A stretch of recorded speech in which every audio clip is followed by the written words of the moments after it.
부활주일 우리에게 주신 하나님의 말씀 상고하겠습니다. 신약성경 로마서입니다. 로마서 4장 17절에서 25절 말씀, 하나님께서 주신 말씀 상고하겠습니다. 로마서 4장 17절에서 25절 244쪽쯤 될 겁니다.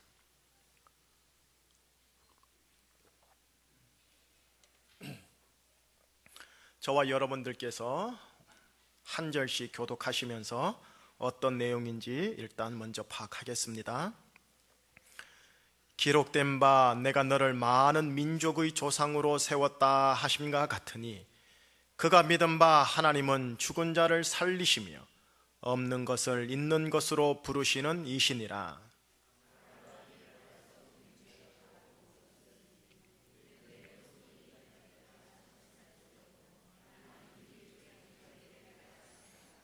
그가 백세나 되어 자기 몸이 죽은 것 같고 사라의 태가 죽은 것 같음을 알고도 믿음이 약하여지지 아니하고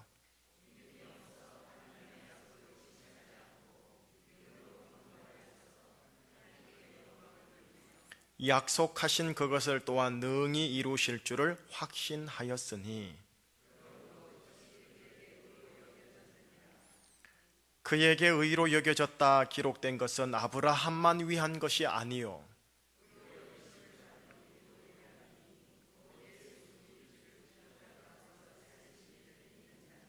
같이요 예수는 우리가 범죄한 것 때문에 내줌이 되고 또한 우리를 의롭다 하시기 위하여 살아나셨느니라. 아멘. 자, 한번 믿음으로 내 자신을 축복한다 생각하고 선포해 봅시다. 예수님께서 부활하셨습니다. 이젠 옆에 사람 혹시 모르는 분이면 좀 용기 있게요. 예수님께서 부활하셨답니다 하고 한번 축복해 주세요. 축복의 말로 예수님께서 부활하셨다 합니다 했는데, 목사님, 예수님이 부활한 게 어떻게 저에게 축복의 말이 됩니까? 내 인생과 무슨 관련이 있단 말씀입니까? 하고 묻고 싶으실 겁니다.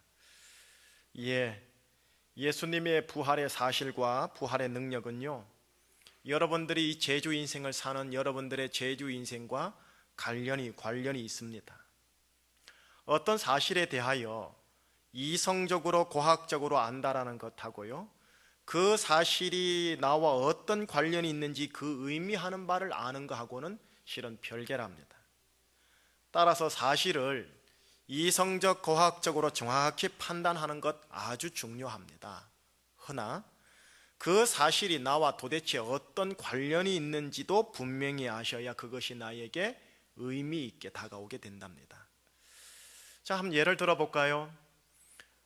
어느 한 교회 본당 지하 소 예배실에 애타게 기도하는 그 여인의 눈물에 대하여 어떤 한 분이 과학적으로 정확하게 그 여인의 눈물을 분석하여 지하에서 울고 있는 저 여인의 눈물은 물 99%와 소금 및 기타 무기질 1%로 구성되어 있다라는 과학적 사실을 어떤 한 젊은이에게 가르쳐 준다라는 것은 그 젊은이에게 별 인생의 의미로 다가오지 않습니다. 허나 다른 이가요, 그 젊은이에게 지하에서 울고 있는 저 여인의 눈물은 여인의 자식을 향한 애통함과 실망함과 기타 애절한 감정으로 구성되어 있다라고 가르쳐 준다면 그 젊은이는 순간 깊이 자신의 삶을 돌이켜 봅니다. 왜냐하면 그 젊은이는 울고 있는 여인의 아들이니까요. 이것이 사실과 진실의 차이입니다. 예수님께서 십자가에서 죽으셨습니다. 3일간 무덤에 머물다가 오늘 새벽 주일날 부활하셨습니다. 이것은 사실입니다. 물론 모든 인류가 인정하는 과학적 사실로는 받아들이진 않지만 말입니다. 어쨌든 자, 그렇다면 예수님의 십자가와 부활이, 이 사실이 지금 21세기 제주 인생을 사는 내 인생과 관련이 있다고 했는데 나와 관련된 진실이 무엇인지를 아셔야 합니다. 자, 이제 그런 차원에서 진실로 들어가려고 합니다. 여러분들 함께 저랑 읽었던 말씀 가운데 가장 결론적인 부분인 25절, 바로 먼저 25절을 같이 읽어보겠습니다. 25절입니다. 시작. 예수는 우리가 범죄한 것 때문에 내 줌이 되고 우리를 의롭다 하시기 위하여 살아나셨느니라. 방금 읽었던 이 25절 오늘 본문의 결론 부분인데, 왜 예수님께서 십자가에 달리셔야 했는지, 왜 또 3일 만에 부활하셔야 했는지 나와 관련해서 하나님께서 말씀해 주시는 대목입니다. 그러니 우리라는 단어를 빼버리고요, 나라는 단어를 집어넣어서 재차 읽어보겠습니다. 아마 자막에 나올 거예요. 시작. 예수는 내가 범죄한 것 때문에 내 줌이 되고 또한 나를 의롭다 하시기 위하여 부활하셨느니라. 우선 이 25절을 쉽게 여러분들이 파악하기 위해 세상적인 비유로 살짝 비유를 들어볼게요. 제가 지금 형사법적인 죄를 지어서 구속되어 형량을 받았습니다. 2년 형량입니다. 그런데 죄 대신에 어느 다른 이가요, 제가 감당해야 할 2년의 형량만큼 감옥에서 대신 보내게 된다고 합니다. 2년간의 기간 동안 나의 형사법적인 책임, 곧 형벌을 내 대신 그가 담당하고 있습니다. 저 대신 그가 감옥에 있는 동안 전 여전히 죄인입니다. 그러나 2년이 지나갑니다. 나 대신 형량을 살았던 그가 이제 만기가 되어 출소를 하게 됩니다. 비록 저의 호적에는 빨간 줄은 그어지겠지만 이제 저는 더 이상 죄인 죄수가 아닙니다. 그가 2년간의 형량을 다 살고 형량을 마쳤기에 이제 저는 자유시민인이 됩니다. 그가 출소함으로써 내가 이제는 더 이상 죄수가 아닙니다. 이것이 25절 본문의 내용입니다. 내가 범죄한 것 때문에 예수님이 범죄의 형량인 십자가 죽음에 내줌이 됩니다. 그것이 십자가 사건입니다. 3일 후 예수님께서는 나의 형량을 다 채우고 죽음 곧 무덤에서 출소하십니다. 그 순간 나는 자유시민인이 됩니다. 이걸 성경에는 뭐라 하냐면은 나를 의롭다 하시기 위해 부활하셨느니라 라고 기록되어 있습니다. 자, 25절 다시 한번 아주 중요한 결론적 말씀이라 같이 읽어보겠습니다. 시작. 예수는 우리가 범죄한 것 때문에 내 줌이 되고 또한 우리를 의롭다 하시기 위하여 살아나셨느니라. 나의 믿음으로 예수님을 나의 구세주요 주님으로 받아들이면 그 옛날 2000년 전 사건, 부활이라는 예수님의 역사적 사실은요, 오늘 나에게 나를 의인되게 만드는 의미 있는 사건으로 다가오는 진실이 됩니다. 나를 의롭게 하신다, 혹은 다르게 표현하여 나는 의인이다, 이렇게 부활이 나에게 다가옵니다. 이것이 바로 예수님의 부활이라는 사실이 나에게 주는 진실입니다. 목사님, 제가 예수님의 부활을 믿음으로 받아들임으로써 나는 의롭게 되었다, 나는 의인이다 하고 그 내용을 나한테 지금 가르쳐 주시는데 도대체 그 말이 또 무슨 말입니까? 매번 설교 때마다 의인, 의의 나무 하시는데 그 놈의 의가 도대체 뭐길래 제주 인생 사는 나에게 그렇게 얘기합니까? 그렇게도 중요한 겁니까? 제 말이 아니라요, 하나님 아버지께서 중요하게 여기십니다. 의인되게 하시기 위하여 하나님의 아들이 죽었다가 살아나야 할 정도라면 아무래도 여러분들의 인생에 이 의라는 단어가 뭔가 중요한 구석이 있는가 봅니다. 자, 이제 도대체 그러면 부활과 의, 그리고 나 어떤 관련이 있어서 그런지 이제 본문 초반으로 들어가서 확인해 보려고 해요. 오늘 초반에 보면은 한 샘플 인물이 나와요. 아브라함이라는 인물을 통해 의와 연결되는 부활의 권세와 능력을 조금 구체적으로 소개해 드리겠습니다. 자, 이제 우선 아브라함을 만나 주시는 하나님, 아브라함이 믿는 하나님이 어떤 하나님인지 17절 말씀을 보도록 하겠습니다. 17절입니다. 시작. 기록된 바 내가 너를 많은 민족의 조상으로 세웠다 하심과 같으니 그가 믿은 바 하나님은 죽은 자를 살리시며 없는 것을 있는 것으로 부르시는 이시니라. 아브라함이 믿은 바 하나님은 어떤 하나님이라고 기록되어 있다고요?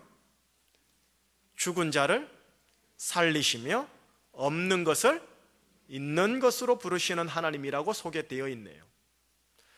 부활, 무슨 말입니까? 죽은 자를 살리는 겁니다.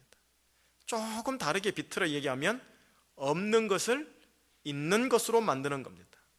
우리는 이를 창조라고 하지요. 하나님께서 아브라함을 만나 주실 때 바로 창조의 하나님, 부활의 하나님으로 만나 주신다라는 대목입니다. 왜요? 도대체 아브라함 인생에 어떤 창조, 어떤 부활의 능력이 필요해서요? 조금 더 들어가 보겠습니다. 18절 말씀 같이 읽겠습니다. 아브라함이 바랄 수 없는 중에 바라고 믿었으니 이는 내 후손이 이 같으리라 하신 말씀대로 많은 민족의 조상이 되게 하려 하심이라.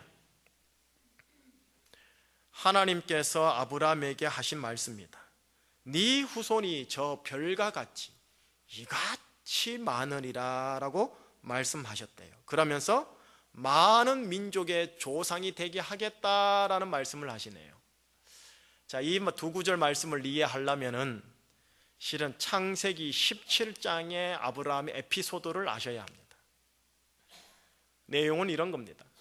창세기 17장, 아브라함의 나이는 99세입니다 75세에 하나님께 부름받아 하나님께 약속받은 것이 무엇인가 하면 내가 너에게 아들을 줄 것이다.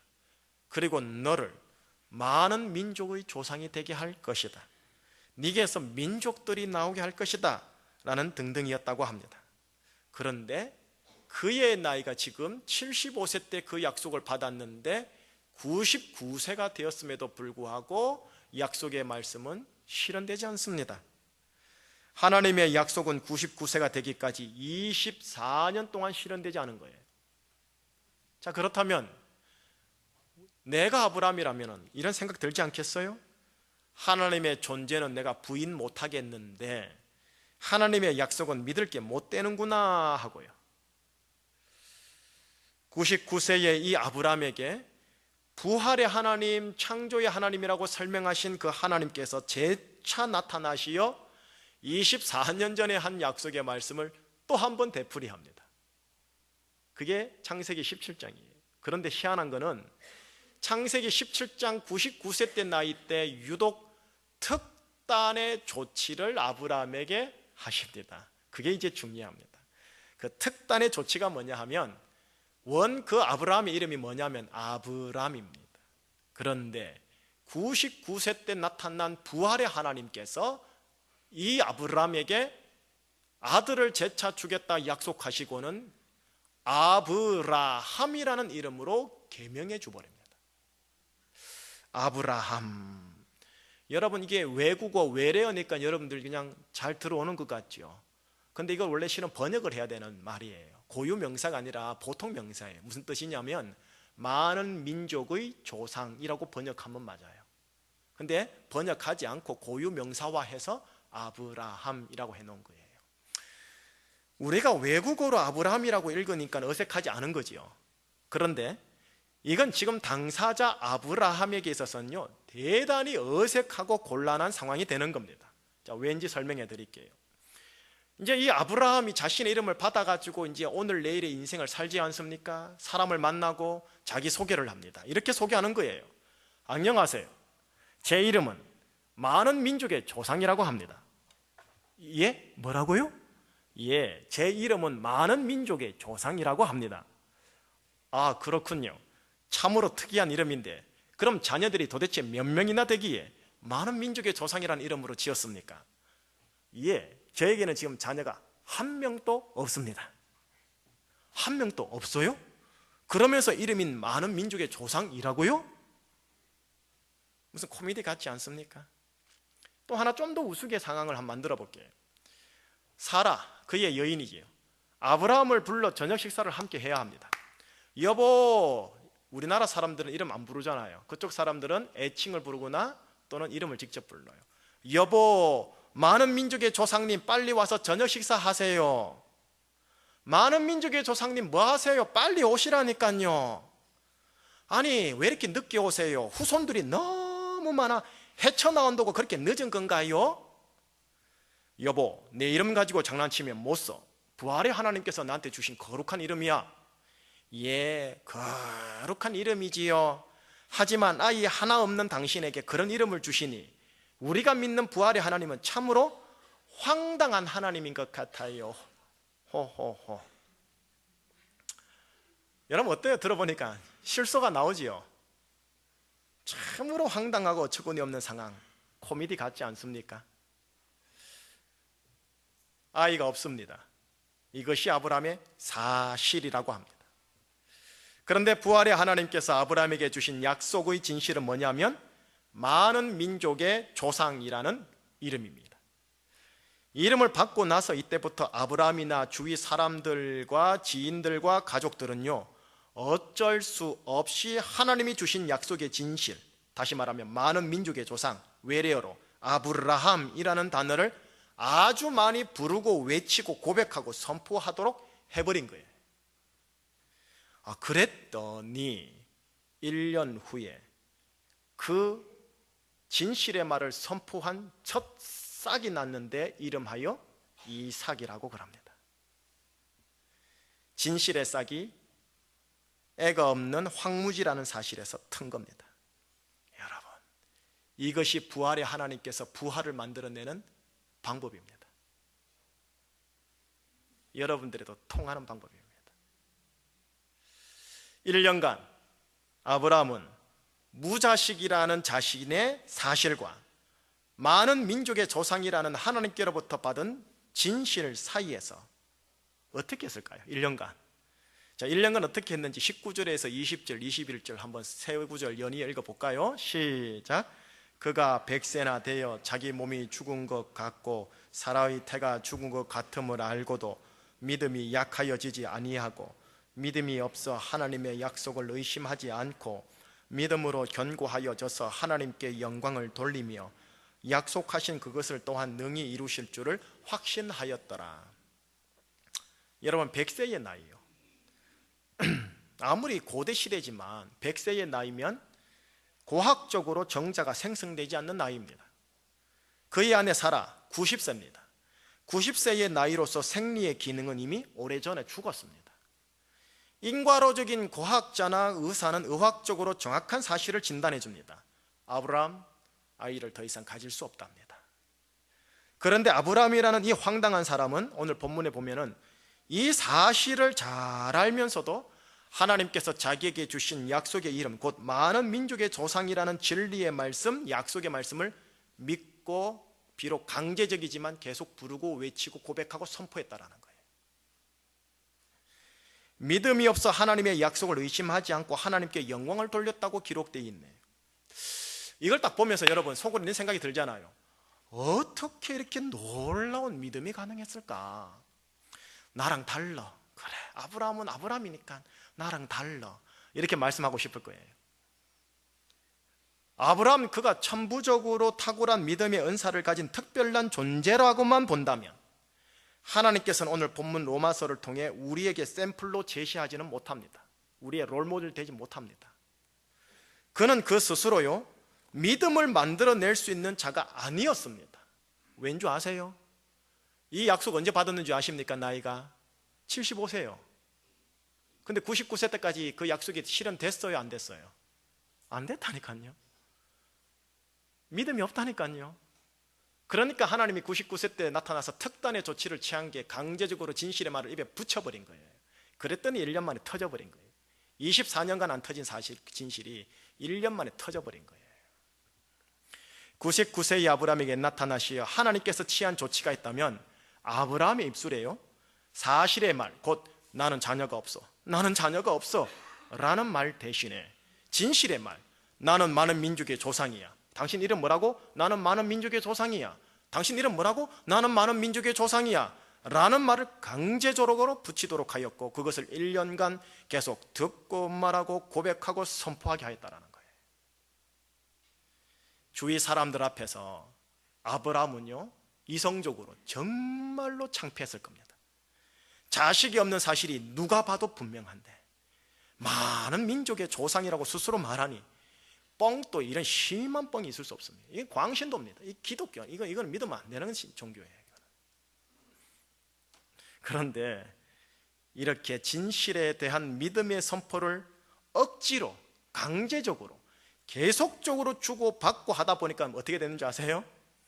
자연스럽게 진실의 말에 대한 믿음이 생겨버린 거예요. 믿습니다 해가지고 믿지 못합니다. 믿어져서 믿는 겁니다. 그래서 믿음은 은혜요, 믿음은 선물이라고 그러는 거예요. 말하다 보니 믿어지더라는 거예요. 1년간 믿어져서 믿음의 약속이 터졌다라는 거예요. 그것이 19절, 20절, 21절인 거예요. 자, 계속 말하고 선포하고 듣고 하는 진실의 말 때문에 믿어짐으로 말미암아 어떻게 됐는지 제차 19, 20, 21절 저와 읽는 겁니다.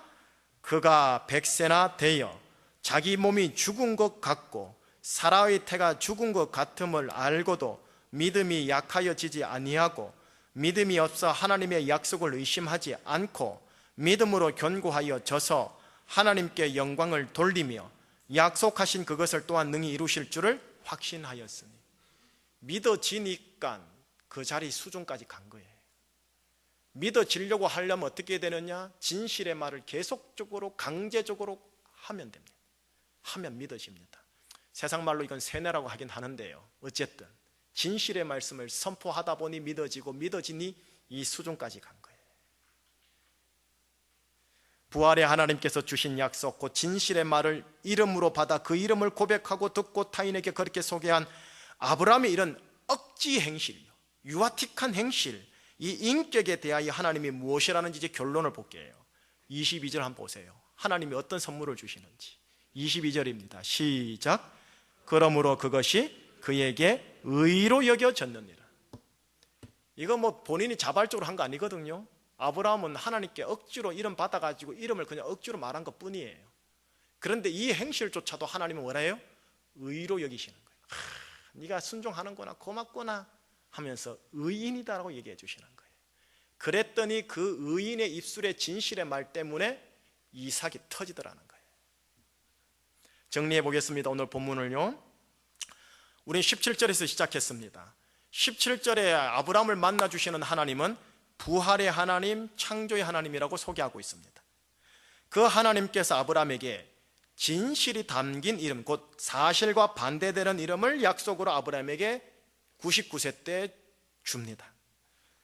그래서 아브라함은요, 자원해서든 혹은 어쩔 수 없이 마지못해서이든 자신은 하나님이 억지로 주신 이름, 진실에 근거하여 타인에게 자신을 그렇게 소개하고 자신의 정체성을 그 이름에서 계속 확인하는 거예요.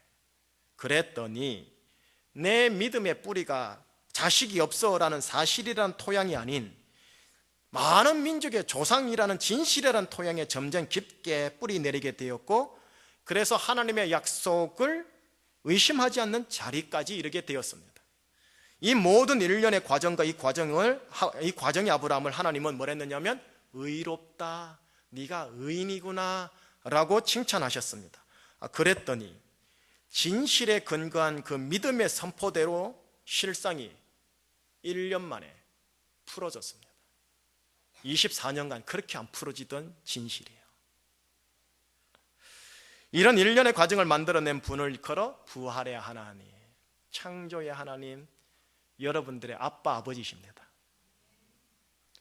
이것이 부활의 하나님께서 예수님의 부활을 믿고 받아들이는 의인 우리들에게 주시고자 하는 의의 은혜요, 부활의 능력입니다.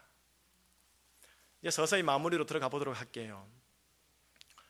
예수님께서 나의 죄 형량을 감당하기 위해 십자가를 담당하셨습니다. 십자가를 통해 죄 사면, 죄 용서함을 주기 위해 십자가에서 내 죄의 형량인 죽음과 저주를 감당하신 겁니다. 예수님께서 나의 형량인 죽음을 다 채우고 만기 출소, 부활하심으로 이제 나는 자유시민인, 곧 의인이 되었습니다. 그 의인이 받는 복을 일컬어 뭐라냐면 부활의 복이라고 합니다. 부활의 능력이 여러분들의 제주 인생 속에 있게 된다는 겁니다. 여러분들 부활하시면 죽어서 천당 가서 거기서 얻는 부활 생각만 하시지요. 그것만 생각하면 100점 만점에 50점, 나머지 50점은 이 땅 제주 인생 속에서, 대한민국 인생 속에서 부활의 능력을 경험하는 인생을 붙여야 합니다. 자, 그런데 의인인 아브람을요, 강제적으로 어떤 훈련을 시켰습니까? 나는 자식이 없어라는 사실의 말을 하지 않고요, 많은 민족의 조상이라는 진실의 말을 계속 강제적으로 하게 하셨습니다. 진실의 말을 하게 하는 가장 좋은 방법이 진실의 내용을 이름으로 주어 그 이름을 본인이든 타인이든 계속 부르게 하고 외치게 하고 듣게 하고 한 겁니다. 사실과 반대되어 주위 사람들이 수군덕거리든 말든 그 진실의 이름을 계속 부르게 한 겁니다. 여러분, 이것이 예수님의 부활을 믿고 받아들이는 우리들이 해야 할 신앙의 부활 능력의 비밀을 보여주는 거예요. 자, 이제 여러분들 적용해 볼게요. 혹시 여러분들의 육체가 아프신 사실로 힘드십니까? 성경에 있는 치유의 진실을 붙잡고 듣고 외치고 선포해 보시지 않겠습니까? 여러분의 내면의 상처투성이의 과거 사실이 나를 힘들게 하십니까? 자유와 해방의 진실을 붙잡고 듣고 외치고 선포해 보시지 않겠습니까? 막힌 인생, 풀리지 않는 인생이라는 사실로 힘드십니까? 형통이라는 진실을 붙잡고 듣고 외치고 선포해 보시지 않겠습니까? 인생의 불투명이라는 사실, 부부의 불화라는 사실, 불임이라는 사실, 암덩어리라는 사실 등등, 이 모든 것들은요, 부활의 하나님의 약속의 진실을 붙잡고 듣고 외치고 선포하는 의인에게는 부활의 능력으로 돌파하게 됩니다. 이것이 부활의 능력입니다. 너무 황당하지요? 너무 기복적이고요. 저도 이성적인 사람으로 참 버겁습니다. 그러나 이게 없이 복음입니다. 따라서 예수님의 부활의 사실과 부활의 능력은요, 여러분들의 제주 인생과 관련이 있습니다. 부활은 예수님의 과거적 사실만이 아니라 지금도 나에게 부활의 능력과 의의 열매로 다가오는 진실입니다. 단 전제 조건이 있습니다. 이제 전제 조건을 질문으로 던질게요. 질문을 제가 한 분 한 분 드려야 되는데 공동체적으로 드릴게요. 혹시 그 질문에 대하여 동의하고 인정하시면 예 혹은 아멘 하시면 됩니다. 첫 번째 질문입니다. 예수님의 십자가와 부활은 역사적 사실이며, 역사적 사실인 이것은 역사적 사실로만이 아니라 나를 위하여 부활의 하나님, 창조의 하나님께서 베푸신 진실임을 믿으시겠습니까? 아멘 혹은 예 하신 분만 이제 두 번째 질문에 대답하십시오. 첫 번째 질문에 대답 안 하신 분들은 안 하셔도 됩니다. 그분에게는 통하지 않으니까요. 예수님의 십자가와 부활의 사실과 진실을 믿게 된 나는 나의 도덕적 행실이 어떻든, 나의 지나간 과거의 행적이 어떻든 의롭게 된 사람, 의인임을 받아들이시겠습니까? 두 번째 하신 분에게 마지막 세 번째 질문을 드리겠습니다. 의인된 자로서 내 주위에 사실이란 토양의 뿌리를 박지 않고 하나님 아버지의 진리, 진실의 약속이라는 토양의 뿌리를 박는 믿음을 한번 계속 선포해 보시겠습니까? 그러면 부활의 능력, 의의 열매, 의의 은혜는 아마 1, 2년 내로 터질 겁니다. 여러분들은 제주라는 동산에 심겨진 의의 나무이십니다. 의의 나무는 열매를 맺기 위한 목적이지만 열매를 맺기 이전에 보이지 아니하는 뿌리가 깊어야 합니다. 믿음의 뿌리 작업은 대단히 힘겨운 작업인데 사실의 뿌리 박으면 고사합니다. 진실의 뿌리를 박으면 힘드시겠지만 삽니다. 자, 이제 여러분들에게 결론적으로 두 개의 진실의 말씀을 드릴게요. 이 진실의 말씀만 붙잡고 축도 받고 나가세요. 여러분들이 가지고 있는 주보 뒷면을 보세요.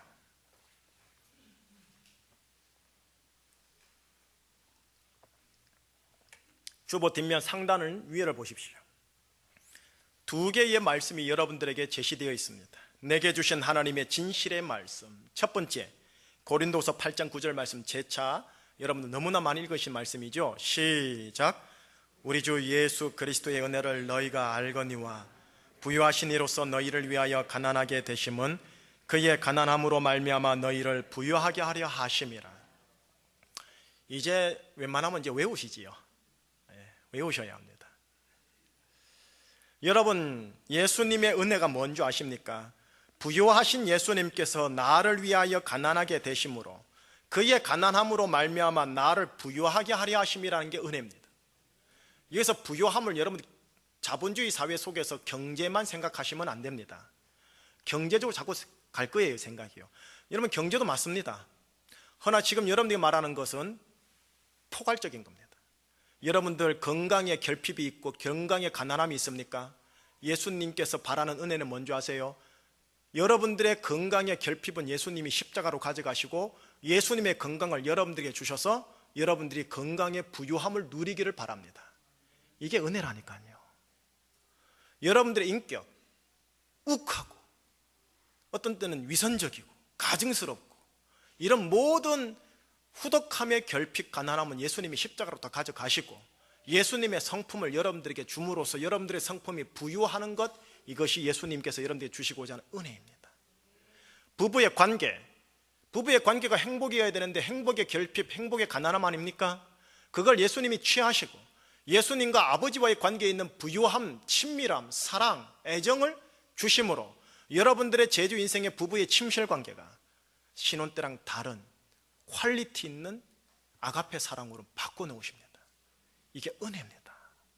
예수님이 십자가에 달리신 이유와 부활하신 이유가 이것 때문이라니까요, 여러분. 이건 누리다가 청당 가셔야지요. 이건 못 누리고 지옥 같은 인생 사다 천국 가면요 진짜 억울합니다. 제가 그건 못 봅니다, 저는. 두 번째 말씀입니다. 로마서 6장 14절입니다. 이제 새롭게 드리는 말씀이에요. 시작. 죄가 너희를 주장하지 못하리니. 푸른색 글씨요. 시작. 은혜 아래 있음이라. 자, 한번 봐주세요. 저를 보고 한번 선포합시다. 나는 은혜 아래에 있다. 우리 가정은 은혜 아래에 있다. 제주는 은혜 아래에 있다. 한 번만 마지막으로요. 대한민국은 은혜 아래에 있다. 이게 진실입니다. 의인은 진실과 친해야 합니다. 사실과 친하지 마십시오. 진실을 선포하십시오. 여러분들의 부부의 관계 은혜 아래 있습니다. 여러분들의 자녀들 속 터집니까? 은혜 아래 있다고 선포하시고 이 믿음으로 축복하세요. 여러분들이 예수를 믿고 있으나 율법적으로 예수님을 믿을 수 있습니다. 법 아래에서 예수님을 믿을 수 있다는 말입니다. 무슨 말이냐?